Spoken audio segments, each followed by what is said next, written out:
சிங்களத்தில் இருக்கிற ஹரி என்ற சொல்லுக்கு சரி என்று எங்களுக்கு தெரியும். ஆனால் இதை விட மேலதிகமாக 4-5 பொருள் எடுக்கலாம்னு தெரியுமா உங்களுக்கு? இப்போ பாருங்க, ஹரி என்று சொன்னால் சரி, சரியான, சரியா, நீங்கள் சொல்கிறது சரி, நீங்கள் செய்கிறது சரி, இந்த மாதிரி சந்தர்ப்பங்களை பயன்படுத்தலாம். அடுத்தது ஆவது என்ற பொருள் வரும். உதாரணத்துக்கு பாருங்கள், ஏகஹாரி அது சரி, ஏகஹாரி அது சரி, மேகஹாரி இது சரி, அந்த மாதிரி சொல்லுவோம். ஹரி சாத்துட்டி சரியான சந்தோஷமாக இருக்குது, ஹரி சாத்துட்டி. ஹரி பராய் சரியான பாரமாக இருக்குது, ஹரி துக்காய் சரியான கவலையாக இருக்குது, ஹரி துக்காய் அந்த மாதிரி பயன்படும்.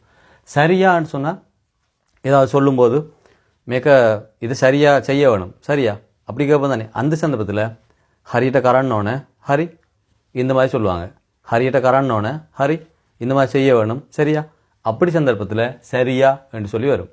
அடுத்தது நீங்கள் ஏதாவது சொல்லும்போது, நீங்கள் சொல்கிறது சரி, நீங்கள் செய்கிறது சரி, இப்படி சொல்லும்போது சிங்களத்தில் சும்மா சொல்லுவாங்க ஒயா ஹரி, நீங்கள் சரி அப்படி சொல்லுவாங்க. அதாவது நீங்கள் ஏதாவது செஞ்சு கொண்டிருக்கக்குள்ள, அல்லது நீங்கள் ஏதாவது சொல்லும்போது, அல்லது நீங்கள் ஏதாவது சொன்னதுக்கு ஒயா ஹரி அப்படி சொன்னால் அதில் அர்த்தம் தான் அது உள்ளுக்கு இருக்குது. நீங்கள் சொன்னது சரி, நீங்கள் சொல்கிறது சரி, நீங்கள் செஞ்சது சரி, இந்த மாதிரி ஐடியாவில் அதை தெளிவாக விளக்கமாக சொல்ல தேவையில்ல, ஒயா ஹரி அப்படி சொன்னால் சரி.